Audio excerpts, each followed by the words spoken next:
Hello and welcome to Ian's Bricks. I'm Ian and today I just want to show you the Lego cupboard or the Lego display case that I finally got round to sort of finishing off and attaching to the wall and filling with some of the Lego pieces that I already had built. So I just thought you'd like to see some of the items that I've got on display so far. It's still a work in progress. There are still some things I want to do with the cupboard, but I'll show you what it looks like and what's inside. So if I show you the overall view first of all, so you can see the cupboard. Obviously it's sort of in the corner of this room here where I've got a bit of an alcove and a sort of dividing wall between the main lounge.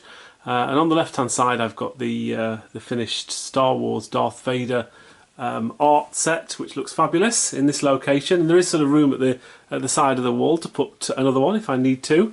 But for now I've just got the one. And then in the cupboard you can see here now the thing that I had problems with is I had to attach the top of the cupboard to the wall, otherwise it was a little bit top heavy and might have fallen over. So I wanted to do that before I obviously put my precious Lego inside. And you can see that there is a bit of a gap in the door. I know you can adjust cupboards, but actually I'm fine with that. I tried to do that and I couldn't figure it out, so never mind. And I've got something on every shelf at the moment. It sort of gets a bit messier as I go down. So there's not really everything in here that I want to display really. Certainly at the bottom it's a little bit sort of messy, couple of boxes and things in there. But if I show you inside and show you how things are displayed at the moment. And of course what's great with this cupboard is it just keeps the dust away from everything more than anything.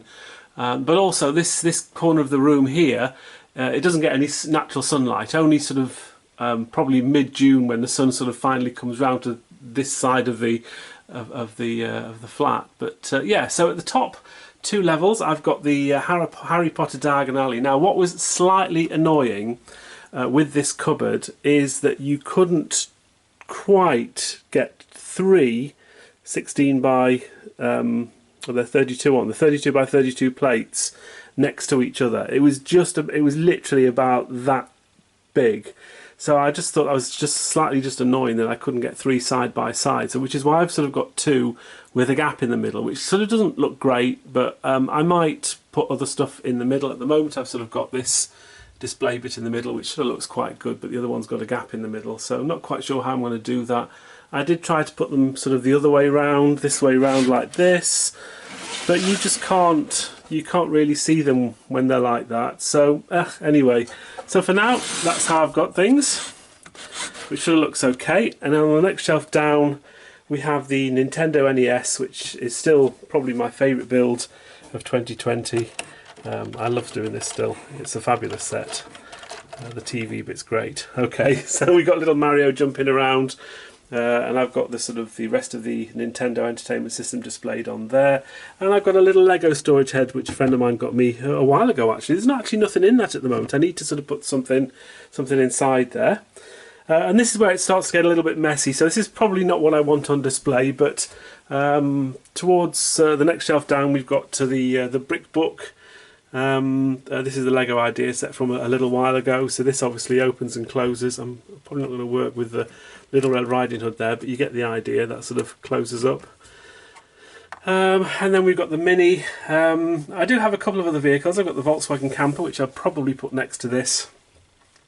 And then I've just got a couple of bits and bobs. I've got my mock Rubik's Cube that I built myself there. And I've got the Mandalorian Child brickhead. And there's the little thing of me. I did this thing a year or so ago, where I sent my picture into this company, and they literally do this 3D printed head thing. It kind of looks like me, but anyway, it's a little bit weird. But yes, yeah, so I've got that on a little stormtrooper thing there. And then the next shelf down, I've just got the Lego Friends set with all the gang there at Central Perk. This is the Star Wars set that I won just before Christmas time, and then I've got my brick sketches sort of all in a row at the moment. Again, there's a bit of space at the back. Maybe I'll have a rejig of how that goes. And at the bottom I've just got some older boxes, some bags, some my Christmas brick heads, which I've sort of all stacked down here for now. And I've got the burrow as well, which I sort of want to probably dismantle and maybe have a go at building something else with that. But for now, that's how it looks. It's still a work in progress. I think the idea is probably long term is to build some of my older modular buildings, like the greengrocer, like the cafe corner, things like that, and probably put those in here as well, because I think the buildings probably look the best of all the things. But I have to say, I do love the way the Nintendo looks as well. That looks pretty good on display. So I hope you like what I've done so far with this. I say it's still a bit of a work in progress, but I'm quite happy with how things look. It's nice and sturdy, doesn't go anywhere, which is fantastic. Yeah, I'm sort of really pleased to get this for £30. I had to pay a little bit of money for the brackets on top, and I had to faff around getting parts from Ikea for the bits that were missing for the door. Oh, the door bits, by the way, would literally just, it was this screw here that was missing. Really annoying, so Ikea sort of gave me some replacements for those. Anyway, it's all set up, it's all got my Lego in, which is fantastic. I'd love a Lego room, but I don't have the space at the moment, but for now this will have to do. So anyway, I hope you like this video. Please like and subscribe if you haven't already, and as always, thank you very much for watching. Take care.